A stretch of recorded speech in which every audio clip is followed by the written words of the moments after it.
Hi, and welcome to Business Source, brought to you by Connecting Business, the show that gives you authentic conversations to help your business. There's no smoke and mirrors, just real people sharing their experiences. I'm your host, Lee Nightingale, and today I'm delighted to be joined by Janice B Gordon, and we're going to be talking about staying focused during lockdown. Dreaded word. Janice is founder of Scale Your Sales, the customer growth expert. Janice, welcome. Thank you for joining us. Why don't you share a bit about your business and your approach with the viewers and listeners, please? Yeah, well, thank you for inviting me for the opportunity. My business, I focus on customers. I've always focused on customers. I used to work with a customer experience consultancy. Prior to that, I worked with in financial services and sales. So I've kind of pulled those two things together, my kind of two loves. And although I don't teach people how to sell, I teach about the structure, the strategic sales, how to get better outcomes, which is to keep your customers, to grow your customers, and so you grow your sales and you grow your revenues. So, you know, as the customer growth expert, I really focus on the customer experience, focused on the customer centricity of the organization, and help the sales operation, which is the real engine of all businesses, to be more efficient about making sure they keep their customers happy, and if they grow their customers, they'll grow their revenue.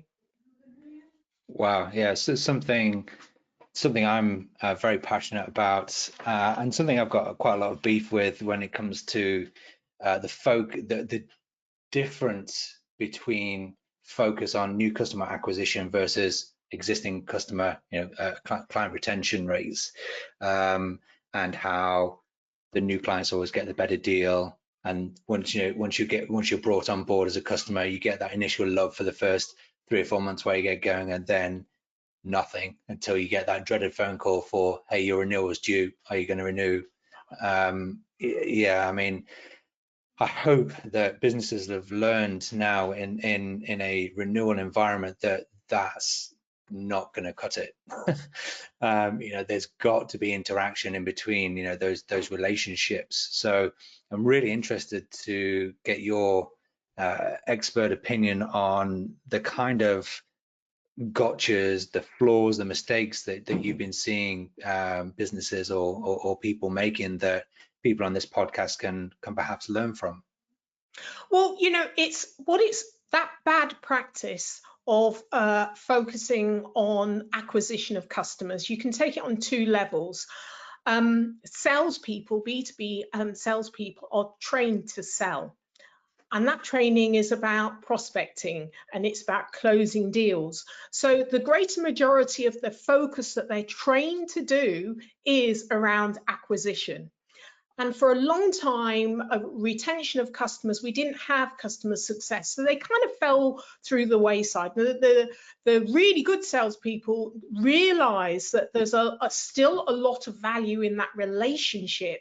And so they will continue to build on the relationships and nurture the relationships. But the actual companies, the organizations, the focus was on acquisitions, and that is bad practice. In the COVID world, and what I talk about is all about retention.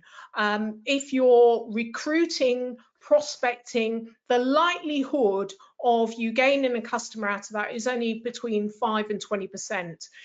With retention strategies, the likelihood increases, to 60, 70%. The amount of revenue that you're going to get from all of that investment of activity.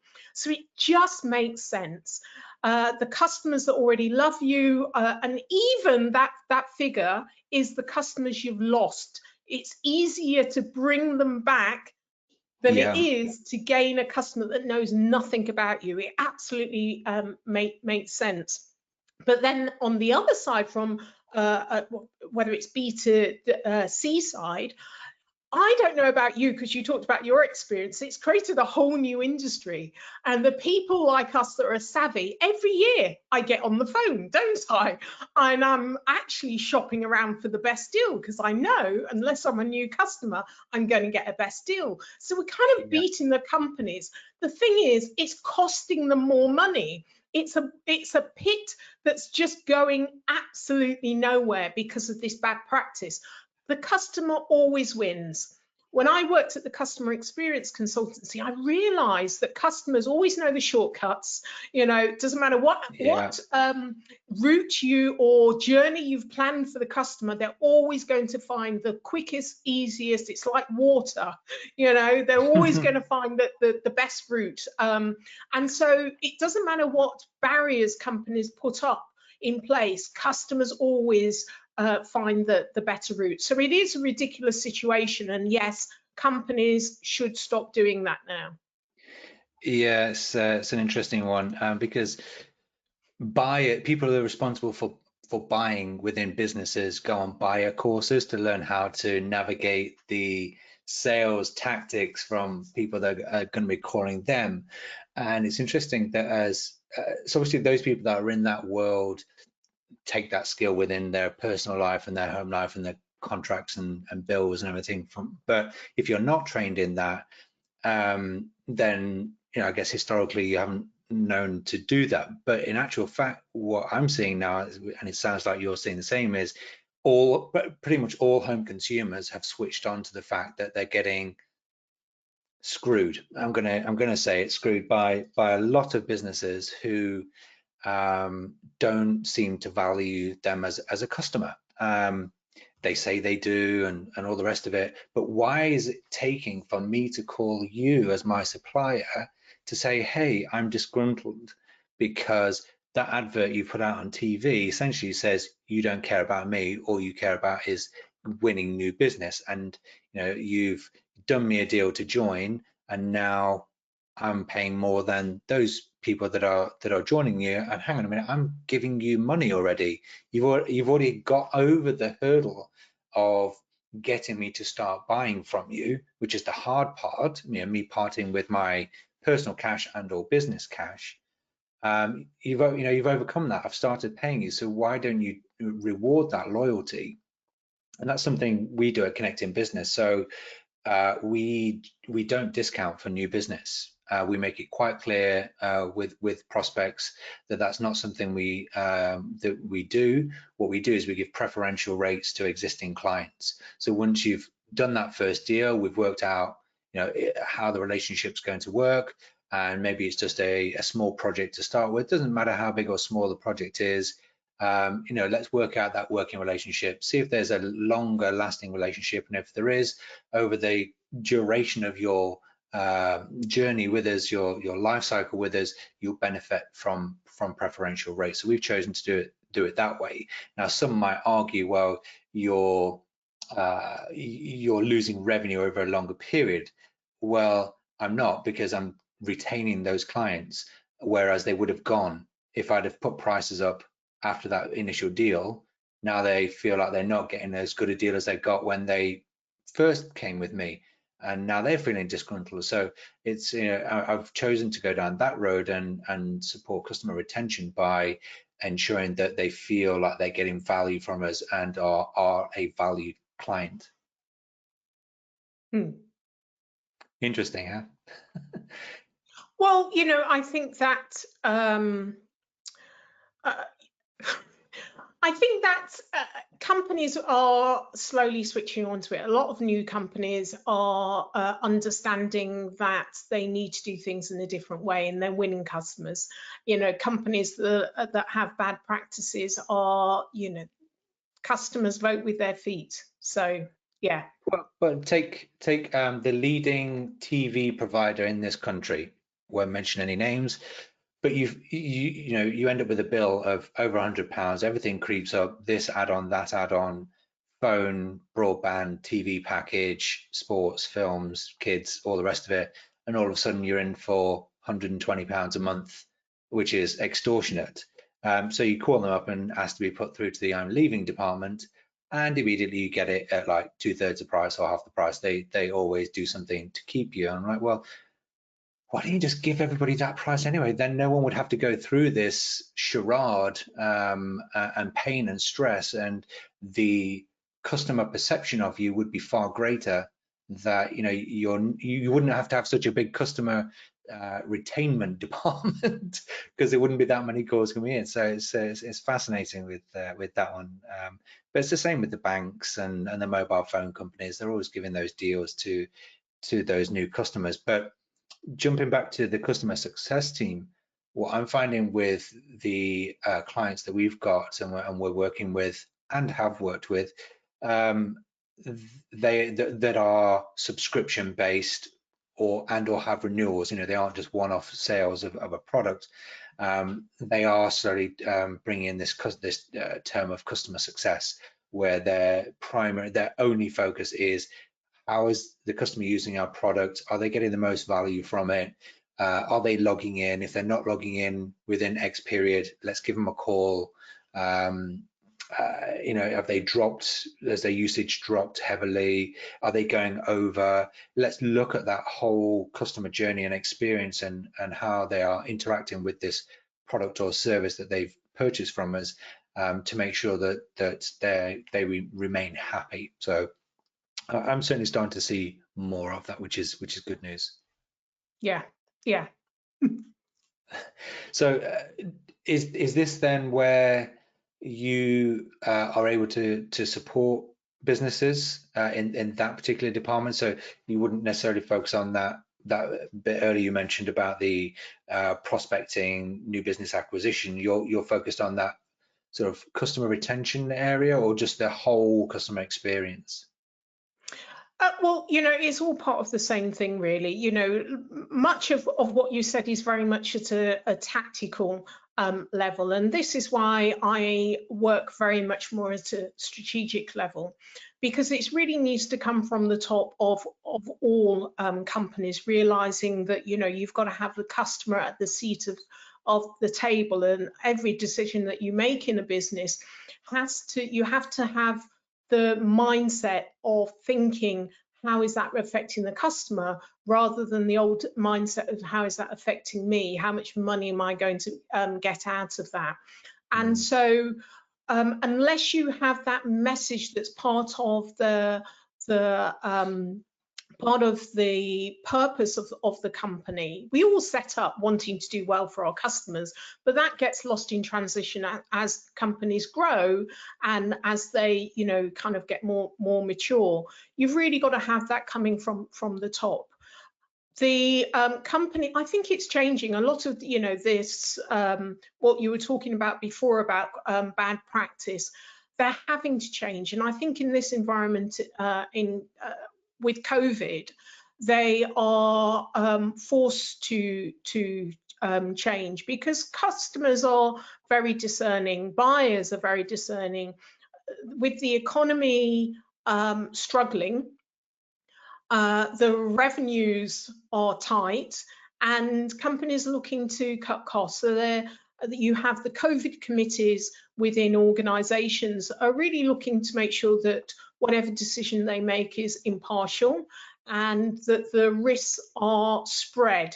And so they're looking at things with a really fine tooth comb, and that's what they should be doing. So they've got to focus on where is their greatest gain for the least amount of risk. And what is that? That's retention. And and how do you do retention? That is all about making sure that you keep your existing customers happy. So we're talking about the customer experience, the buyer experience. So it's all actually part of the same thing. It's all kind of wrapped up together. You can't have one thing, one without the other. And that's what I talk to companies about. That's what I talk to sales teams about, because they are the engine of all businesses, and they're very customer facing, and they can gain more of their targets by looking after their existing customers.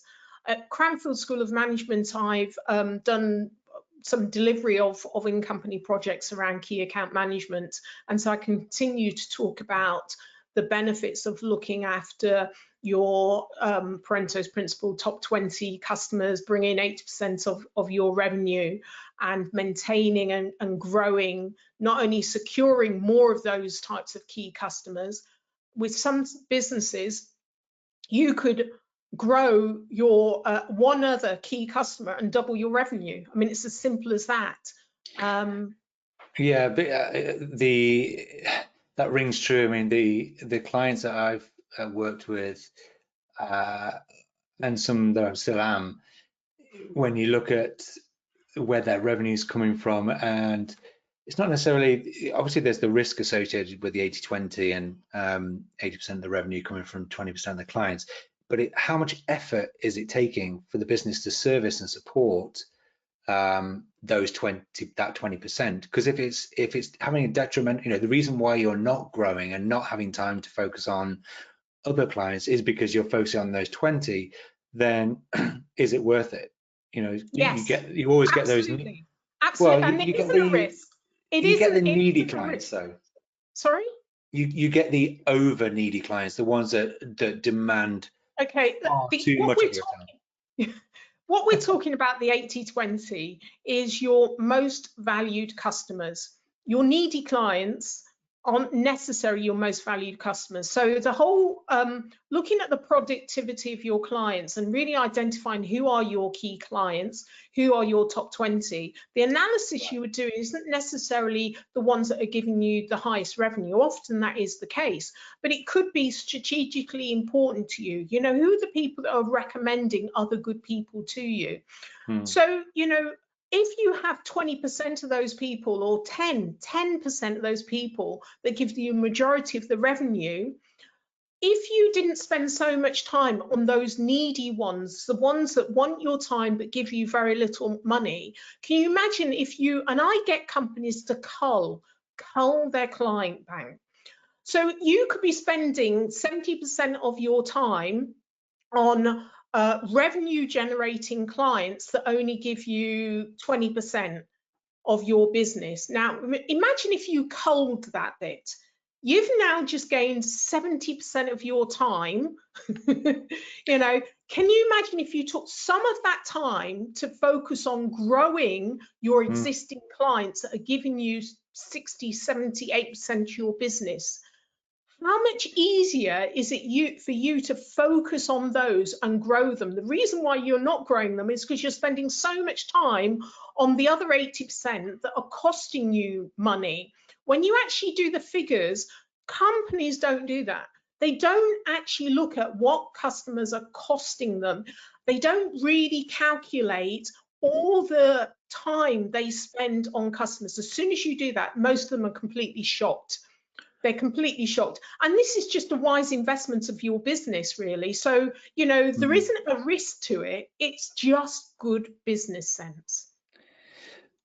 Yeah, and I'm just trying to, so what I would, and I'm sure you've done, is when you're looking at those clients where you're spending all that time and they aren't necessarily giving you the revenue, clearly we all value all business and all clients, all dollars, anyone that wants to use our product and service. I understand that, as I'm sure you do.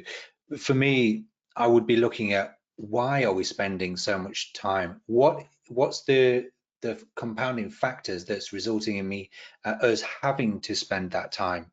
Because if it's more than just one client, then there's obviously another issue. Perhaps the process is too complex. We've made our processes too long-winded, too detailed, and therefore we have to handhold them through the entire process. The product is too complex, or and the services or whatever it is they're receiving it, they don't understand, and we have to spend more time with them, more time with all clients to get it working. So I would be looking at those sort of areas and saying, how can we simplify our product and or service so that it can still cater to the needs of the people that are small in terms of size and are providing us with a small amount of revenue, but they're still getting value from the product, but the process doesn't take so long. Okay, so what you would do in that instance, so if you've now identified the whole range of customers that you've got those that your most valued customers, your key accounts give you the greatest, we'll just do it on revenue, not strategic value, all of that, Yeah. right? Then you've got the other end, probably 10% that really are costing you money. Then you're going to have probably a range of people in the middle. The problem is at the moment, because you haven't analysed your client bank, you're not really clear about where they are along that line. Yeah. Once you are clearer about that, what you can do is put strategies in place for, say, these 3 sections.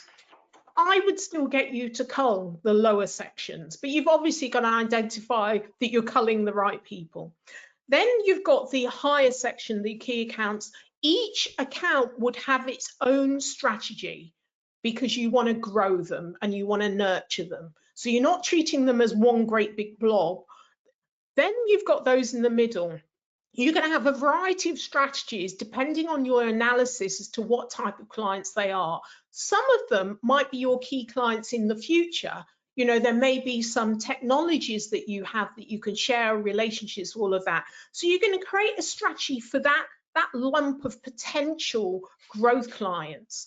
But there'll be some that actually you can develop different practices, as you said, different systems, different products, different ways, different channels. It may be they self-select, so they don't, you have to talk to a salesperson, so that it reduces your costs. It may be that it's e-commerce, online, whatever it may be, right?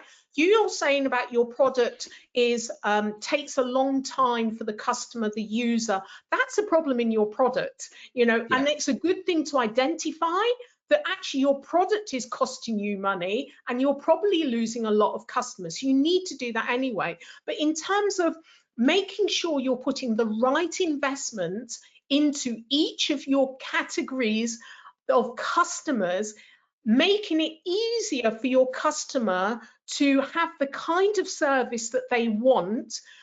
There may be some that kind of fall between 2 levels. You need to just go in and have a conversation with them, because they may be happily wanting to upgrade to another level and get more service from you. And so you're in a mutually agreeing, if you respect one another and you have a relationship and they want to maintain it, well, then you have to have an honest, full and frank conversation.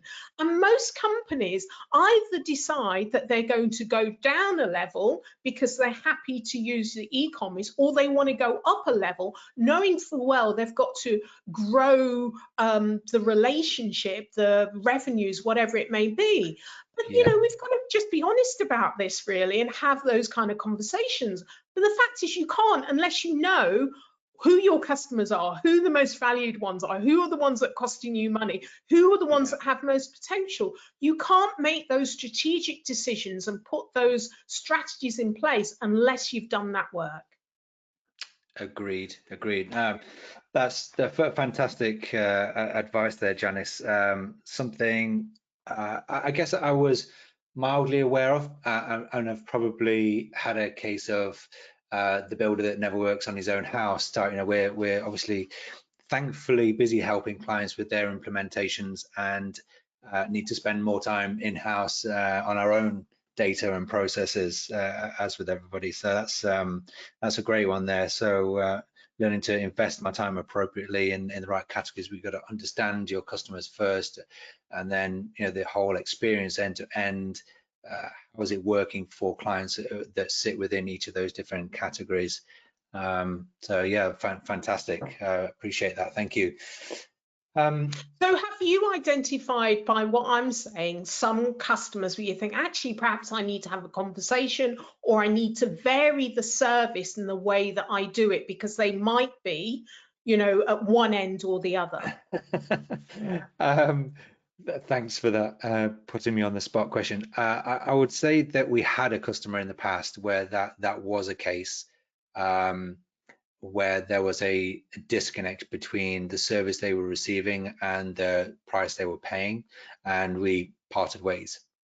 because they didn't want to pay anymore, which is fine because it was costing me money. So Exactly. Yeah. yeah, so Yeah. I'm familiar with that, and the reason why I was smiling was there because it resonated because I'd been through that. So yeah, and I have a client who a client of mine that drastically needs to do that with their client base. They're spending as much time on a client that's giving them £3,000 or £4,000 as a client that's giving them 40, 50, 60,000 pounds. The process is the same and the product is the same and everything. So they're going through a transition right now. So they could definitely benefit from this approach. But, yeah, I'll certainly go to them with that one. On a previous call that you and I have had, you mentioned about losing a business and having to start again. That must have been really stressful and traumatic. Do you want to just share a few minutes with us on that story and how that went?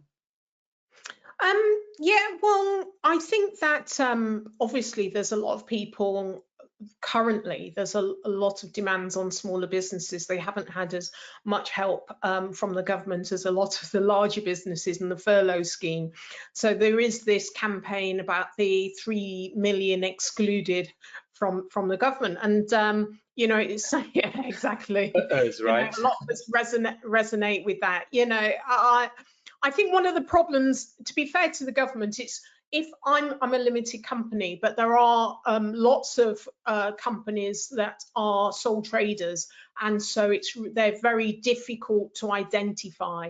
But not that isn't an excuse. There is they still should have got some support because these companies grow and employ. Or even just employing yourself as well. That's, you know, Yeah. less of a strain on the whole economy. Anyway, so my business, I was in a restaurant and bar. You know, from your biggest failings, you make they're your biggest lessons. Absolutely. Emotionally, it was not the most, but one, you know, quite a difficult thing to go through. Smaller businesses, you know, your whole emotions, you know, you're probably your house, your family is all wrapped up on your business. And so, you know, if you're not feeling strong emotionally, or there's things that are hurting, then it's really difficult to bounce back. But bounce back as you must. So, you know, in that situation, we had invested quite a bit of money with a partner, and you know, these landlords. These landlords, they're very clever. And yeah, the landlord decided that you know, this is a great business. We've been through the first 3 years, and it's like, yeah, I want to have this business.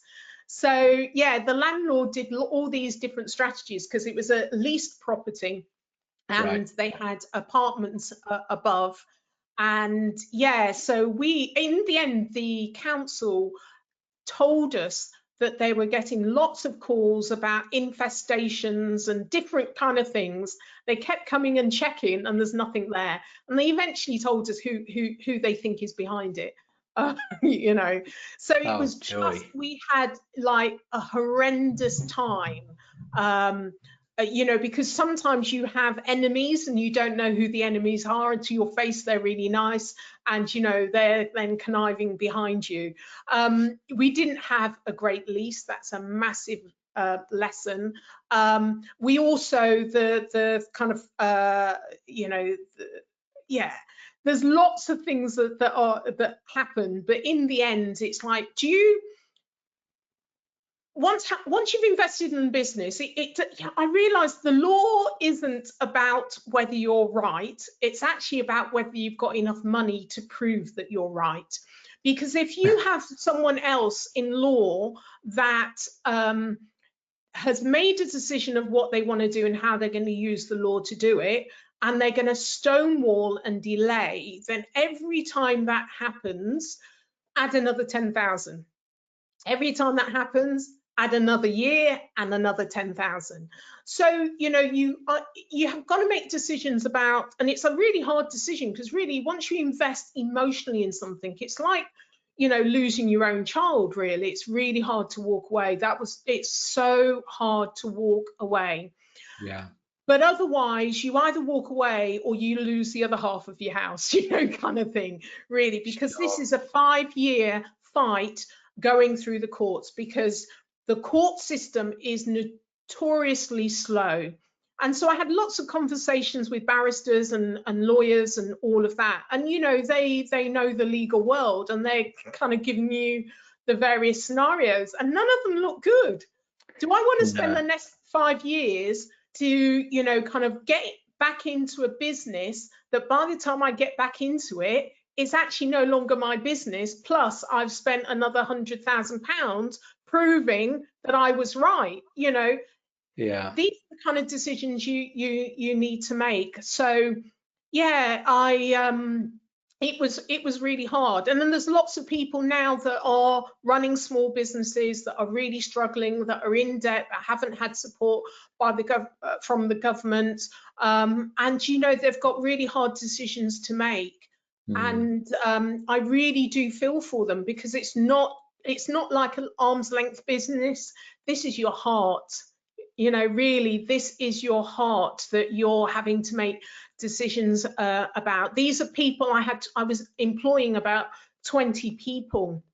Can you imagine paying Yeah. salaries, and you feel completely committed to them, but you know, you're having to make these kind of emotional decisions about a business? So it's really, really hard. You know, in the end, I had even an investor, seeing what was going on, had an investor say, okay, we're going to put up £100,000, but I couldn't find another property that I like to move into, to kind of just restart again. And I thought, there's something telling me, you know, if it's so hard, and I am a fighter, but you know, every time you think, okay, well, I've got this investor, right, I can say, and then there's so many other barriers, and in the end, you've got to think, yeah, maybe I need to look at another path. Yeah, I mean, the investor thing, it all sounds great.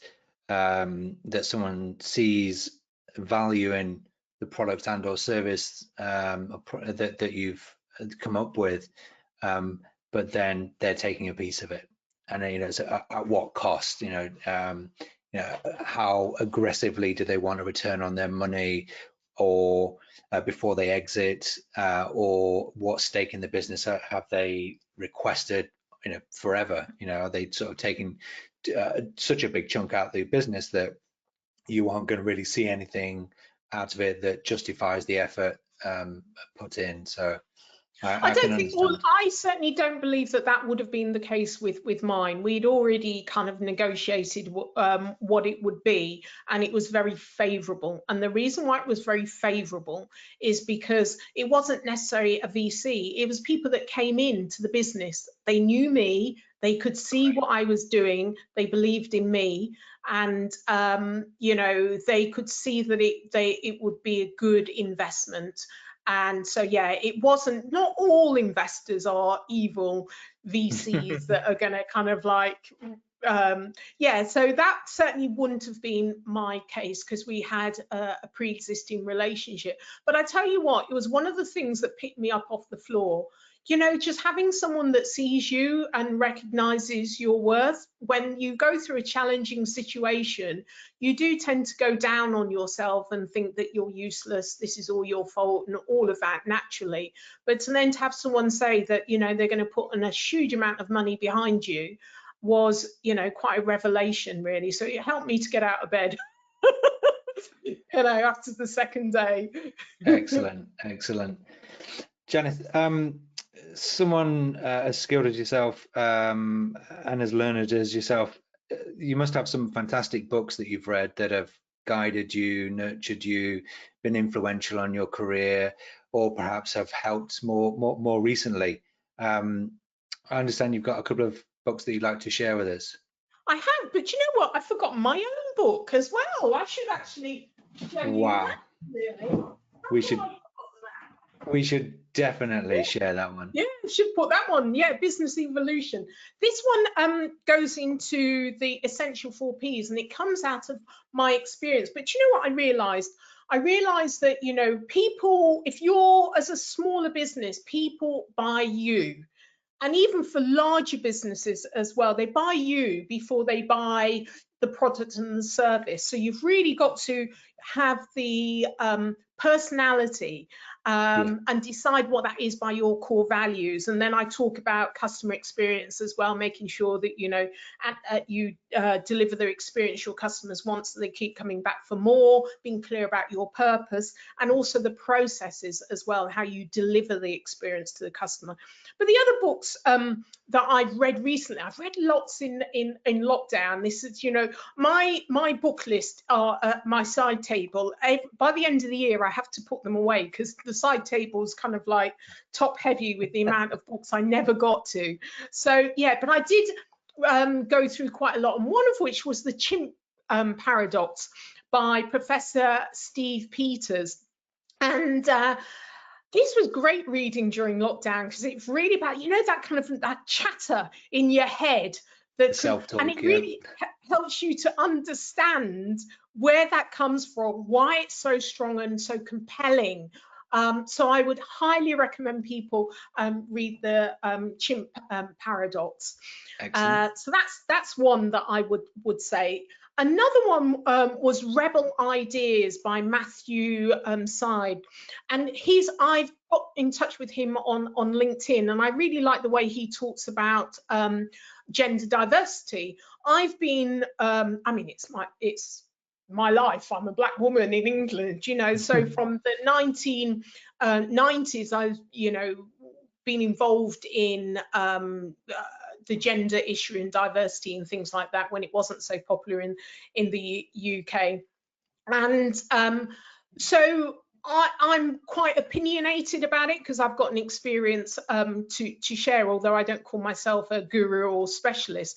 But I thought it was quite interesting the things that he talked about in that and in fact, from my MBA, I wrote a dissertation about how a diverse team of people are more creative and innovative. But he has an interesting perspective that it's not just about diversity or even diversity of thought, but it's also kind of like experience and age. You can have someone, he gives great examples about NASA or the FBI, how they recruit similar type of people and the massive gaping mistakes that they made. So I thought that was quite a revelation. So how kind of cultural, age, all of that diversity. Yeah. So yeah, I think that's another great book as well. Fantastic. That's definitely resonating with me and is going on my wish list on said popular website that won't be named. Fantastic, Janice. Look, thank you so much. I've learned so much from spending this time with you and the time we've spent on calls prior to this. You know, to the viewers and listeners, definitely recommend reaching out to Janice if you're in need of her skills and services. Connect with her on LinkedIn and said other social platforms. But I greatly appreciate your time today, Janice, and I'm looking forward to watching what you do with interest, reading some of these books and implementing some of these fantastic skills, hints and tips that you've shared with us today. Thank you. No, it's been a pleasure. Really enjoyed talking to you. Appreciate it. So that's it for this episode of Business Source. Thanks once again, and look forward to seeing you all on the next episode.